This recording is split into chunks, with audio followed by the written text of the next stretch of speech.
Sampah cemari Sungai Arbes Ambon padahal masih digunakan warga untuk mandi dan mencuci. Tumpukan sampah berhamburan di bantaran Sungai Arbes, Desa Batu Merah, Kecamatan Sirimau, Kota Ambon. Pantauan tribunambon.com pada Jumat 3 Januari 2025, di lokasi pukul 1 siang hari, sampah bahkan sudah mencemari aliran sungai. Bukan hanya satu titik, terdapat 3 titik lokasi dengan bobot sampah yang terbilang banyak. Padahal di sepanjang bantaran sungai tersebut sering digunakan warga sekitar untuk mencuci hingga membersihkan diri mereka. Bahkan sebagian dari mereka mengambil air secara langsung dari aliran sungai tersebut menggunakan mesin penarik air dari sumur yang dibangun warga.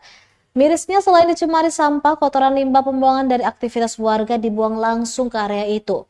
Jeffrey, salah satu warga sekitar, turut prihatin dengan kondisi itu sebab menurutnya masyarakat tak henti-hentinya membuang sampah di area tersebut. Hal serupa juga dikeluhkan salah seorang warga Jahra yang berdekatan dengan tempat itu. Kata dia, kesadaran warga untuk membuang sampah sangat minim. Ia berharap ada langkah serius dari warga sekitar untuk menjaga lingkungan mereka agar tetap kondusif.